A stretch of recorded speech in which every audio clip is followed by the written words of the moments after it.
Good morning everyone, कैसे हैं आप सभी। उम्मीद करता हूँ एकदम बढ़िया होंगे। तारीख है 28 अगस्त और आज के इंपॉर्टेंट करंट अफेयर्स आप सभी के सामने हाजिर हैं। ये करंट अफेयर डेली आते हैं 5 बजे। अगर कभी कभी छुट्टी होती है तो उस दिन के भी करंट अफेयर्स मैं अगले दिन शामिल कर देता हूँ। आइए देख लेते हैं आज के हमारे हेडलाइंस क्या हैं। आज के हमारे हेडलाइंस में ऑस्ट्रेलिया में एक बहुत ही इंटरेस्टिंग नियम आया है दोस्तों, राइट टू डिस्कनेक्ट। यानी हमारे यहाँ भारत में क्या होता है कि अगर आप कहीं पर सर्विस करते हैं तो आपका बॉस जो है खून पी जाता है। काम के घंटों के दौरान तो पीते ही है, काम के बाद भी ये कर लेना वो कर लेना। अभी ऑस्ट्रेलिया में क्या है, वर्क लाइफ बैलेंस को लेकर के बढ़िया कानून आया है। उस कानून का नाम रखा गया है राइट टू डिस्कनेक्ट। यानी अगर आप अपने काम के घंटों के दौरान अपना मोबाइल फोन बंद कर देते हैं या फिर आप उनके अपने बॉस के किसी मेल का जवाब नहीं देते हैं तो ये आपका राइट होगा। फिलहाल इस तरीके का राइट लाने वाला जो पहला कंट्री था वो था बेल्जियम, फिर फ्रांस ले आया, फिर नीदरलैंड ले आया, फिर आयरलैंड ले आया। भारत और ऑस्ट्रेलिया के बीच में जो सबसे इंटरेस्टिंग फैक्ट है वो है मालाबार अभ्यास जो है ये 1992 में शुरू हुआ था। भारत और यूएसए मिलकर इसको करते थे। फिर बाद में 2015 में जापान आया, बोला भैया हमें भी खिला लो, तो फिर जापान भी खेलने लगा। अब 2020 से ऑस्ट्रेलिया ने बोला हम भी खेलेंगे, तो उसके बाद से ऑस्ट्रेलिया भी जो है वो इस अभ्यास में पार्टिसिपेट करता है। इस बार 27वां इसका एडिशन जो है वो ऑस्ट्रेलिया ने आयोजित करवाया था ईस्ट कोस्ट पे। मालाबार अभ्यास आज की डेट में 4 देशों के बीच में होता है, इंडिया, यूएसए, जापान और ऑस्ट्रेलिया। इसके अलावा ऑस्ट्रा हिंद नाम का भारत और ऑस्ट्रेलियन नेवी के बीच में भी एक्सरसाइज हुआ। सेकेंड एडिशन जो है इसका 22 नवंबर से लेके 6 दिसंबर 2023 तक आयोजन किया गया। आगे बढ़ते हैं। भारत ने पहले नागरिक अंतरिक्ष पर्यटक गोपीचंद थोटेकुरा का स्वागत किया। हल्के मत लेना यार, पैसे लगाकर, खुद के पैसे खर्चा करके ये पायलट बने और फिर खुद के पैसे लगाकर ये यूएस में बेस्ड एक एंटरप्रेन्योर हैं, आंध्र प्रदेश के वैसे रहने वाले हैं। अभी हाल फिलहाल भारत आए थे तो इनका स्वागत किया गया, बहुत भव्य स्वागत इनका हुआ। फिलहाल ये भारत के पहले नागरिक अंतरिक्ष पर्यटक हैं, यानी कि नागरिक हैं और अंतरिक्ष में घूमने के हिसाब से गए थे। जेफ बेजोस की टीम जो है ब्लू ओरिजिन द्वारा इनको ले जाया गया था और ये खुद पायलट भी है। वैसे अगर भारत की तरफ से सबसे पहले जो अंतरिक्ष यात्री थे वो 1984 में राकेश शर्मा थे। इनके बारे में तो कोई नहीं जानता। तो राकेश शर्मा को सोवियत यूनियन द्वारा भेजा गया था। अभी हाल फिलहाल भारत भी प्लान कर रहा है गगनयान में 4 अंतरिक्ष यात्रियों को भेजने की। गोपीचंद थोटकुरा पहले भारतीय अंतरिक्ष पर्यटक हैं, याद रखिएगा, जो कि जेफ बेजोस द्वारा ब्लू ओरिजिन नाम की उनकी कंपनी है, उनके जरिए अंतरिक्ष में सैर करके आए। एनसीईआरटी जो है एक किताब लेकर आई है, ई पत्रिका हर 3 महीने में आपको एक बार मिलेगी। इसमें अंतरिक्ष जो इसका मेन सब्जेक्ट है वो है अंतरिक्ष यानी स्पेस, और इसको 23 अगस्त को लॉन्च किया गया। 23 अगस्त को क्या होता है, हमारा नेशनल स्पेस डे होता है। क्यों? क्योंकि इसी दिन हमारा जो चंद्रयान 3 था वो दक्षिणी ध्रुव पर लैंड कर गया था। तो अगर आप अंतरिक्ष के बारे में जानकारी जानना चाहते हैं या कुछ समझना चाहते हैं तो आप इस ई पत्रिका को पढ़ सकते हैं जिसका नाम है सपनों की उड़ान। अब आपके एग्जाम में ऐसा प्रश्न आ सकता है कि सपनों की उड़ान क्या है, तो ये एक ई पत्रिका है जो मिनिस्ट्री ऑफ एजुकेशन द्वारा लॉन्च की गई है, जो भारत के अंतरिक्ष के सभी लोगों को, सभी चीजों को दिखाता है। प्रोफेसर गुलाब देवांगन जो है वो इसको पब्लिश करवा रहे हैं। ये एनसीईआरटी ने मिलकर की है। एनसीईआरटी के बारे में थोड़ी सी चर्चा करना चाहेंगे। एनसीईआरटी इसका फुल फॉर्म है national council for educational research and training.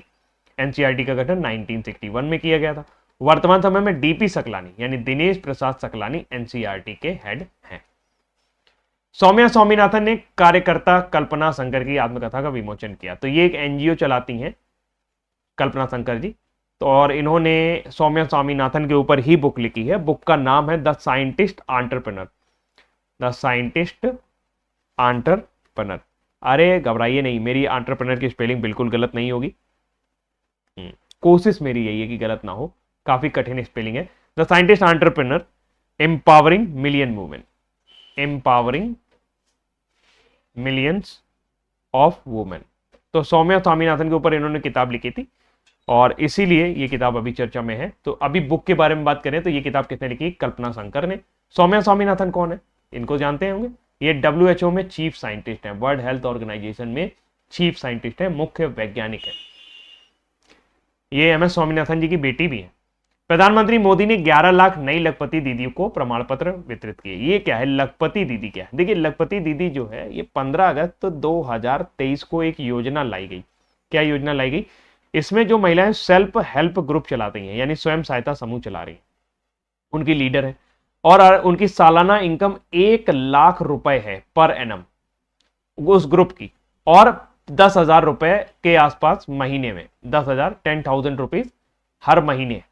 और ये 4 सीजन तक वो मेंटेन कर चुकी हैं, यानी पिछले 4 फसल चक्र में उन्होंने इस तरह से मेंटेन किया है। तो उनको सरकार द्वारा लखपति दीदी का प्रमाण पत्र मिल जाता है, और इस प्रमाण पत्र को मिलने के बाद वो बैंक से 1 लाख से लेके 5 लाख तक का लोन जो है वो बड़े आराम से 0 इंटरेस्ट पर ले सकती है। तो ये बढ़िया बात है। अभी क्या लक्ष्य किया गया है, 3 करोड़ लखपति दीदी बनाने का लक्ष्य किया गया है। महाराष्ट्र में अभी हाल फिलहाल 11 लाख नई लखपति दीदी को प्रमाण पत्र वितरित किए हैं नरेंद्र मोदी जी ने। महाराष्ट्र के वर्तमान समय में मुख्यमंत्री कौन है, एकनाथ शिंदे। आगे बढ़ते हैं। केंद्र ने सरकारी कर्मचारियों के लिए खुशखबरी जैसा पेश किया है, इसका नाम है unified pension scheme. Unified pension scheme में गारंटीड पेंशन मिलेगी अगर कोई व्यक्ति 25 वर्ष की अपनी सर्विस पूरी करता है तो उसका जो पिछला 12 महीने का वेतन होगा उसके एवरेज का 50%। अगर कोई व्यक्ति 10 वर्ष तक सर्विस पूरी करता है तो 10,000 रुपए कम से कम उसे मासिक पेंशन मिलेगी। व्यक्ति की मृत्यु हो जाने पर 60% पेंशन का 60% उसके परिवार वालों को दिया जाएगा। फिलहाल बात करें, देश में पेंशन की शुरुआत 1821 में लॉर्ड रिपन ने की थी, और ली आयोग द्वारा यूपीएससी के प्रावधानों में आधी पेंशन यानी कि जो आपका आखिरी वेतन होता है उसका 50% वेतन ली कमीशन ने रिकमेंड किया था। ली कमीशन याद रखिएगा, ये 1924 में आया था। तब से 50% पेंशन देने का अधिकार था सबको। लेकिन 1 जनवरी 2004 इतिहास में एक दिन आता है जब न्यू पेंशन स्कीम आती है और ओल्ड पेंशन स्कीम बंद कर दी जाती है। अभी हाल फिलहाल मुझे लगता है कि चुनाव के झटकों से उबरने के लिए सारे मुद्दे जो है वो भाजपा छीन रही है, और शायद इसीलिए उन्होंने यूपीएस स्कीम लाई है। फिलहाल ये स्कीम है यूनिफाइड पेमेंट स्कीम, और ये आपकी 1 अप्रैल 2025 से प्रभावी होने वाली है। मंत्रिमंडल ने जैव प्रौद्योगिकी निर्माण के लिए बढ़ावा देने के लिए योजना बायो E3 लॉन्च किया है। तो बहुत छोटा सा करंट अफेयर है ये, कि इसमें आपको ये समझ लेना है कि E3 क्या है। E3 में एक है आपका इकोनॉमी, एक है आपका एम्प्लॉयमेंट। 3 E क्या है, एक है आपका एम्प्लॉयमेंट, एक है आपका इकोनॉमी, एम्प्लॉयमेंट और एनवायरमेंट।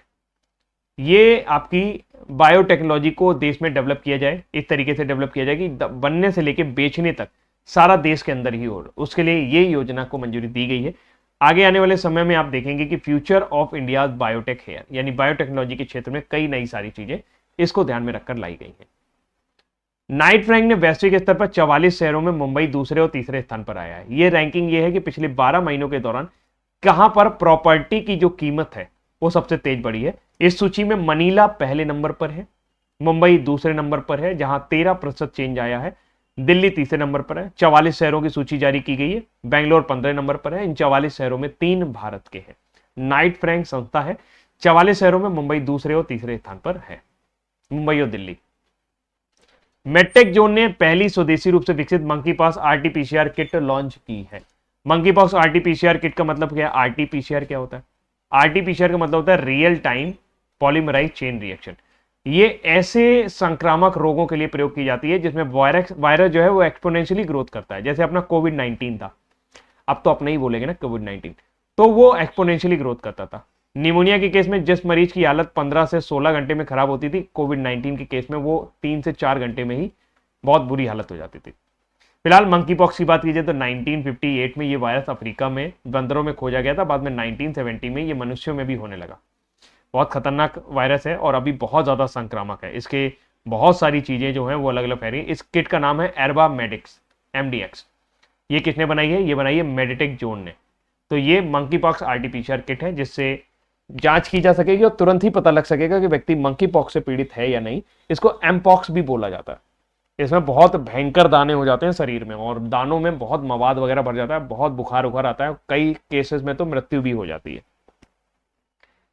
तेलंगाना सरकार अगले शैक्षणिक वर्ष में एक खेल विश्वविद्यालय स्थापित करेगी। ये देख रहे हैं ये कहां के लग रहे हैं? जी बिल्कुल सही पकड़ा, ये कोरिया के हैं। तो साउथ कोरिया के साथ तेलंगाना सरकार ने एक समझौता किया है कि भाई हम लोग यहाँ पर क्या करेंगे, एक नेशनल स्पोर्ट यूनिवर्सिटी खोलेंगे। Welcome to Korea National sport University. ये वहां पर गए थे और वहां पर जाकर के इन्होंने 13 अगस्त को, देखो ये वहां पर थे। ये कौन है? तेलंगाना के मुख्यमंत्री है रेवंत रेड्डी। तो ये वहां पे समझौता करके आए कि हमारे यहाँ भी एक हैदराबाद में आप ऐसी ही यूनिवर्सिटी बनाओ। हर राज्य में लगभग आज की डेट में स्पोर्ट यूनिवर्सिटी है, लेकिन देश में एकमात्र नेशनल स्पोर्ट्स यूनिवर्सिटी है। राष्ट्रीय खेल विश्वविद्यालय जिसे केंद्र सरकार चलाती है, ये कहां पर है? ये आपकी मणिपुर इंफाल में है। इसका गठन कब किया गया था? इसका गठन 2018 में किया गया था। नरेंद्र मोदी जी ने इसको डेवलप किया था। केंद्र सरकार ने लद्दाख में 5 नए जिले बनाने की घोषणा की है। जांस्कर, द्रास, साम, नुब्रा और चांगथांग, ये नए 5 जिले बनेंगे लद्दाख में। 5 अगस्त 2019 को हमारे देश में जम्मू कश्मीर यानी आर्टिकल 370 रद्द किया गया था 2019 में, और आपका जम्मू कश्मीर और लद्दाख नाम के 2 केंद्र शासित प्रदेश बनाए गए थे। अब वहां पर 5 नए जिले बनाने की घोषणा की जा रही है। इन जिलों के नाम होंगे जांस्कर, द्रास, साम, नुब्रा और चांगथांग। भारत ने एशियाई सर्फिंग चैंपियनशिप में रजत पदक जीत लिया है। इस कप का नाम आप याद रखना कि ये कप जो है ये किससे संबंधित है। एशियाई सर्फिंग चैंपियनशिप जो है, आप समुद्र की लहरों पर स्केट बोर्ड के जरिए काम कर सकते हैं, मतलब तैर सकते हैं। तो इसमें भारत ने रजत पदक जीता है, जबकि जापान ने यहां पर पहला पदक जीता है। ताइपे जो है वहां पर कांस्य पदक जीता है, यानी तीसरे नंबर पर है। भारत जो है वो दूसरे नंबर पर रहा है। ये आपका प्रतियोगिता मालदीव में आयोजित की जा रही थी। ये प्रतियोगिता कहां आयोजित की जा रही थी? मालदीव में आयोजित की जा रही थी। और मरुहाबा कप इसका नाम था। ये जो प्रतियोगिता हुई इसका कप का नाम क्या था? मरुहाबा कप। तो ये सर्फिंग से संबंधित है। ओडिशा की तन्वी पत्री ने 2024 एशियाई महिला अंडर 15 बैडमिंटन चैंपियनशिप जीत ली है। वहीं पुरुषों में अंडर 17 में आपका ज्ञान दत्तू नाम है इनका, ज्ञान दत्तू ने कांस्य पदक जीता है। इस प्रतियोगिता में भारत ने 2 पदक जीते हैं। यह प्रतियोगिता चीन के चेंगडू में आयोजित हो रही थी। अच्छा, एशियन गेम्स के बारे में बात कर लेते थोड़ी सी। एशियन गेम्स जो है इस बार कहां पर हुए थे? 2022 में, 2023 में। ये आपके हांगझोउ चाइना में हुए थे। भारत ने यहां पे कितने पदक जीते थे? भारत ने यहां पर 107 पदक जीते थे और चौथा स्थान हासिल किया था, जबकि चाइना यहां पर टॉप पे रहा था। एशियन गेम भारत में 2 बार हुए हैं। पहले एशियन गेम 1951 में, पहला एशियन गेम ही भारत में हुआ था। फिर 1982 में आपका 2 बार इसमें आयोजन एशियन गेम का किया गया है। एशियन गेम भारत में कितने बार हुए हैं? 2 बार हुए हैं। एक बार 1951 में और एक बार 1982 में। 2022 वाले 2023 में हुए थे आके हांगझोउ चाइना में। अगले वाले 2026 में आपके जापान के एची नागोया में होंगे। तो उड़ीसा की तन्वी पत्री एशियाई महिला अंडर 15 चाइना के चेंगडू में खिताब की जीत जीती है। और पुरुषों में अंडर 17 में ज्ञान दत्तू ने कांस्य पदक जीता है। मिथुन को असम में पहली बार आधिकारिक तौर पर रिकॉर्ड किया गया है। असम में नहीं पाया जाता है ये आपका अरुणाचल प्रदेश और नागालैंड का, अरुणाचल प्रदेश और नागालैंड का राजकीय पशु है, स्टेट एनिमल है। तो ये आपका कहां पाया जाता है? ये आपका अरुणाचल प्रदेश, नागालैंड में पाया जाता है। अभी हाल फिलहाल असम में भी ये देखा गया। 3 लाख से ज्यादा आबादी है इसकी, पिछले जब पशुधन जनगणना हुई थी उस टाइम। असम में पहली बार पाया गया है, तो इसलिए इसको वहां पर रिकॉर्ड भी किया गया है। फिलहाल इसकी जो प्रजाति है असम में पाई जाने वाली की, वो नागालैंड जितना बड़ा नहीं है, ये छोटा ही है। सिंधु गंगाधरन को नैस्कॉम का उपाध्यक्ष नियुक्त किया गया है। वर्तमान समय में नैस्कॉम के अध्यक्ष जो है वो है राजेश नंबियार।